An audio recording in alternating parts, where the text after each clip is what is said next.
Hello students, आज हम accounting and office management में हमारा सब्जेक्ट है एडवांस फाइनेंशियल अकाउंटिंग और हमारा टॉपिक्स है accounts of non profit organisations. ठीक है, my self mister Pramod Pradhan, vocational department. आज हम स्टार्ट करेंगे कि नॉन ट्रेडिंग कंसर्न के जो अकाउंट्स रहते हैं उसमें हमको जो डाटा दिया गया था, इससे पहले हमने रिसिप्ट एंड पेमेंट अकाउंट तैयार किया है, इनकम एंड एक्सपेंडिचर अकाउंट तैयार किया है।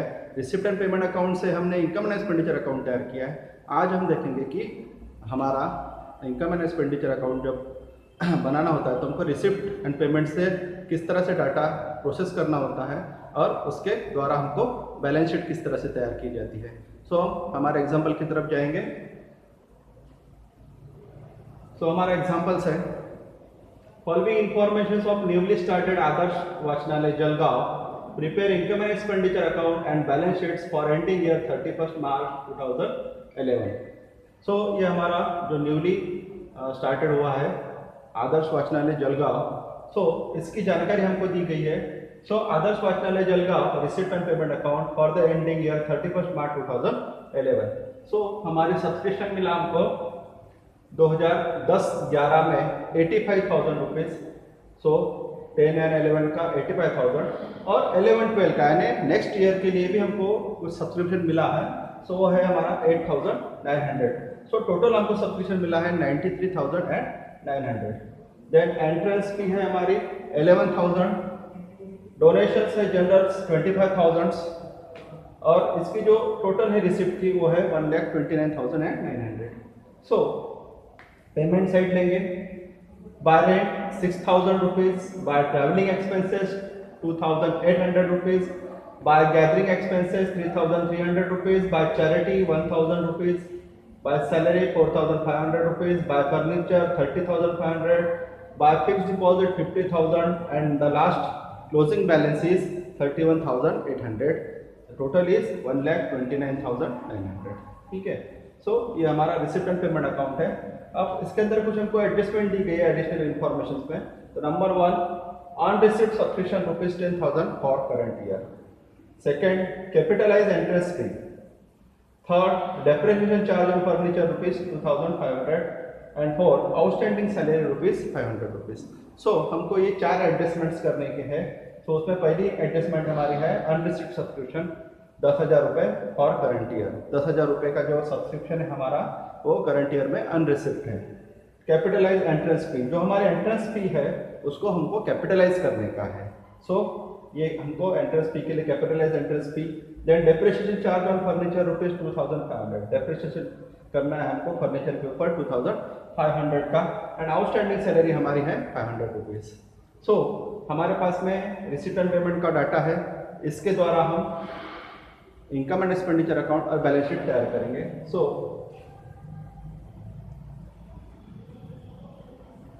इनकम एंड एक्सपेंडिचर्स अकाउंट हमारा यहाँ पर दिया गया है, उसका प्रोफार्मा इस तरह से है। सो हम यहाँ पर देखेंगे आदर्श Vachanalaya Jalgaon income and expenditure account for ending year 31 March 2011। So ये हमारा लेफ्ट हैंड साइड का जो है वो एक्सपेंडिचर साइड्स और राइट हैंड साइड का जो है हमारा वो इनकम साइड्स है। ठीक है, सो हम पहले एक्सपेंडिचर साइड छुड़ाएंगे। एक्सपेंडिचर साइड छुड़ाने के लिए हमको रिसिप्ट एंड पेमेंट के पेमेंट साइड का आधार लेना पड़ता है। सो हम पेमेंट साइड में देखेंगे, सबसे पहला पद है हमारा बाय रेंट 6,000 रुपीज। सो यहाँ पर उसका कोई एडजस्टमेंट नहीं है, इसलिए अमाउंट हम जैसे के वैसे लेंगे। सो यहाँ पर टू रेंट 6,000 रुपीज, हमारा कोई चेंजेस नहीं रहेगा क्योंकि उसमें कोई एडजस्टमेंट नहीं थी। देन नेक्स्ट पॉइंट है हमारा bye travelling expenses 2,800 rupees. Travelling expenses हमारा रेवेन्यू एक्सपेंसेस है, यहाँ पर उसकी कोई एडजस्टमेंट नहीं दी है, इसलिए हम वो अमाउंट लेंगे टू ट्रैवलिंग एक्सपेंसेस जैसे कि वैसे 2,800 rupees. Then by gathering expenses 3,300। So gathering expenses भी हमारा रेवेन्यू एक्सपेंसेस है, इसमें कोई एडजस्टमेंट नहीं दी है, इसलिए ये भी रकम हमारी जैसे कि वैसे रहेंगी 3,300 रुपीज। सो हम यहाँ पर टू गैदरिंग एक्सपेंसेस 3,300 रुपीज लेंगे। देन बाय चैरिटी किया है उन्होंने 1,000 रुपीज का चैरिटी दिया है। सो ये हमारा जो है रेवेन्यू एक्सपेंसेस होता है, यहाँ पर उसकी कोई एडजस्टमेंट नहीं है, इसलिए वो भी रकम जैसे कि वैसे लेंगे। So to charity 1000 rupees. Then next हमारा पॉइंट है बाय सैलरी 4500। सो सैलरी के लिए एक एडजस्टमेंट दी है, एडजस्टमेंट नंबर 4 में आउटस्टैंडिंग सैलरी रुपीज 500 रुपीज बताई गई है। सो हम इसके एडजस्टमेंट करेंगे। सो हम लेंगे to salary 4500 plus outstanding salary 500 rupees, so total is 5000 rupees. Adjustment number 4, यहाँ पर एडजस्टमेंट नंबर 4 है, इसलिए हमने यहाँ पर उसको 4 का एक सिंबल दे दिया है कि एडजस्टमेंट नंबर 4 है ये। ठीक है, तो यहाँ पर हमने सैलरी आउटस्टैंडिंग थी 500 रुपीज, सो हमने इसको प्लस किया, सो टोटल हमारी सैलरी एक्सपेंस होगा 5000 रुपीज करंट ईयर में। Then by furniture 30,500। ठीक है, फर्नीचर जो है हमारा कैपिटल एक्सपेंडिचर्स होता है, कैपिटल एक्सपेंडिचर हम इनकम एंड एक्सपेंडिचर अकाउंट में लेते नहीं है। कैपिटल इनकम और कैपिटल एक्सपेंडिचर दोनों हम इनकम एंड एक्सपेंडिचर अकाउंट में लेते नहीं। सो फर्नीचर ये हमारा कैपिटल एक्सपेंडिचर है, इसलिए हम इसमें इनकम एंड एक्सपेंडिचर में शो नहीं करेंगे। सो फिक्स डिपॉजिट ये भी हमारा कैपिटल एक्सपेंडिचर है, इसलिए ये भी हम इनकम एंड एक्सपेंडिचर अकाउंट में शो नहीं करेंगे। Then closing balance of cash 31,800। So हमने देखा था कि इनकम एंड एक्सपेंडिचर को अकाउंट को ना कोई ओपनिंग रहता है ना क्लोजिंग रहता है, तो कोई भी क्लोजिंग या फिर कोई भी ओपनिंग जो रहेगा रिसिप्ट एंड पेमेंट अकाउंट का, वो इनकम एंड एक्सपेंडिचर अकाउंट में हम शो नहीं कर सकते। सो हमारा क्लोजिंग बैलेंस कैश का ये भी इनकम एंड एक्सपेंडिचर अकाउंट में नहीं आएगा। सो हमारे जो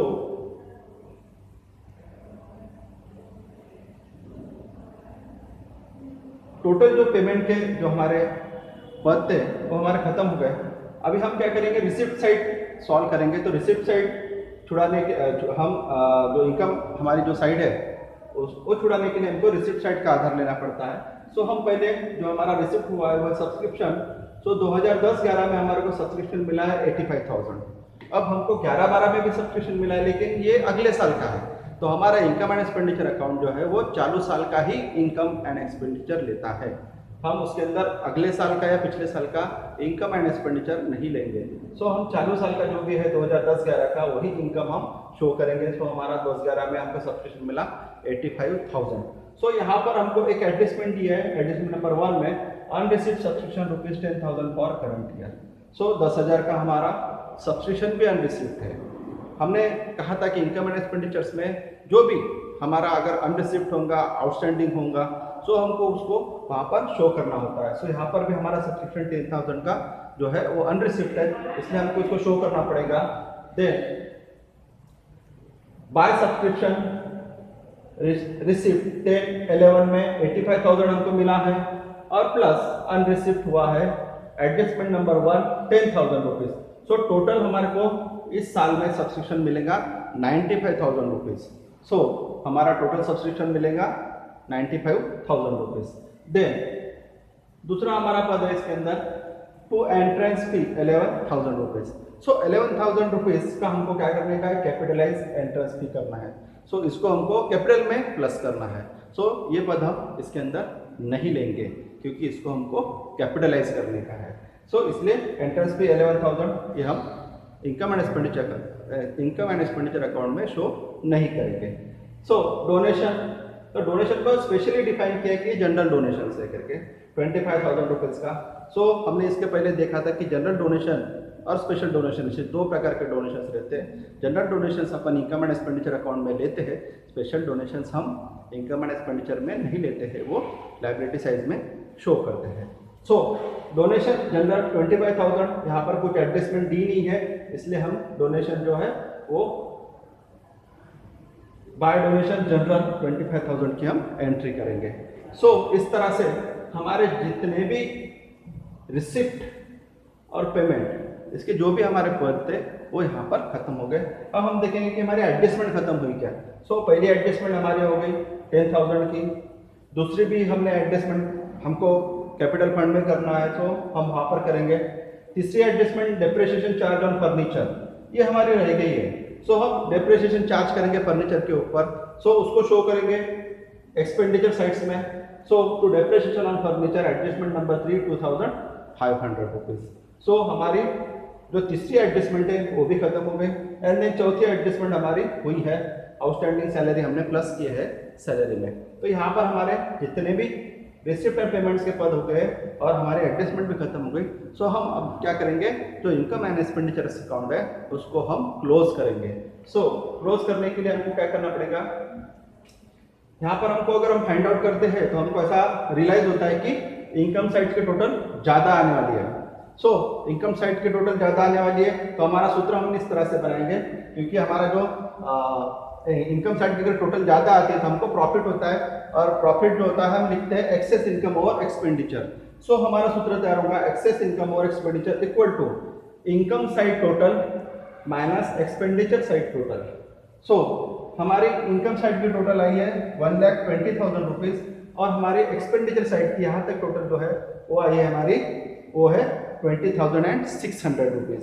सो 1,20,000 में से 20,600 माइनस किए तो हमारे बचे 99,400 रुपीज़, जो हम दिखाएंगे to excess income over expenditure 99,400 rupees.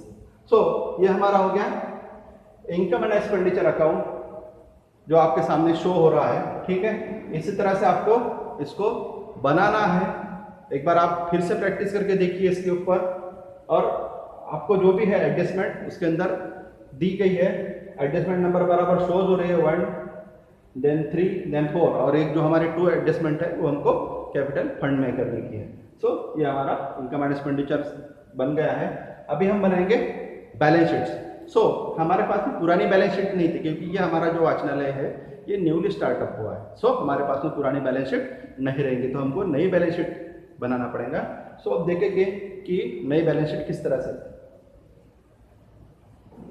सो हमारा ये हेडिंग्स है, आदर्श Vachanalaya Jalgaon balance sheets for the ending year 31 March 2011। So students एक बात हरदम ख्याल रखिए कि हर एक जो हमारे स्टेटमेंट्स होते हैं उसके ऊपर हमारा हेडिंग होना बहुत ही ज़रूरी होता है।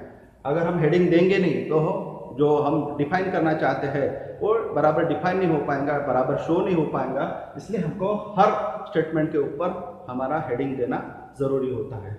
सो हम देखेंगे कि हम सबसे पहले एसेट साइड लेंगे। अब जो पुरानी बैलेंस शीट हमारे पास में नहीं थी, तो हमको नई बैलेंस शीट जब तैयार करना है हमको, तो नई बैलेंस शीट के लिए हमको जो हमने रिसिप्ट एंड पेमेंट्स में जो भी परचेस किया होगा एसेट्स, वही एसेट्स हमको यहाँ पर शो करना पड़ेगा। सो जाएंगे हम रिसिप्ट एंड पेमेंट अकाउंट में। सो यहाँ पर हमने देखा था कि फर्नीचर हमने खरीदा है 30,500 रुपये का। यह हमारा कैपिटल एक्सपेंडिचर था और हम इसको ट्रीट करते हैं एज अ एसेट। सो हमारा फर्नीचर लिया 30,500 रुपये का चालू साल में, सो हम इसको एसेट में दिखाएंगे। फर्नीचर 30,500। अब इसके ऊपर डेप्रिसिएशन चार्ज हुआ था एडजस्टमेंट नंबर 4 के हिसाब से। सो हमने डेप्रिसिएशन निकाला था इसका to depreciation adjustment number 3 2,500 rupees का। सो हम ये डेप्रिसिएशन फर्नीचर में से माइनस करेंगे। सो 30,500 माइनस 2,500, सो हमारा फर्नीचर अभी बचेगा 28,000 रुपीज़ का। Then receipt and payment account में हमने फिक्स डिपॉजिट किया है 50,000 रुपीज़ का, यानी चालू साल में हमने रिसिप्ट एंड पेमेंट अकाउंट में हमने कुछ इन्वेस्टमेंट की है वो डिपॉजिट में। सो डिपॉजिट हमारा था फिक्स डिपॉजिट 50,000 रुपीज़ का। ये भी हमारा कैपिटल एक्सपेंडिचर है और इसको भी हम एसेट में ट्रीट करते हैं। सो हमारा फिक्स डिपॉजिट रहेगा 50,000 रुपीज़। सो हम इसको एसेट में लिखेंगे फिक्स डिपॉजिट 50,000 रुपीज़। ठीक है।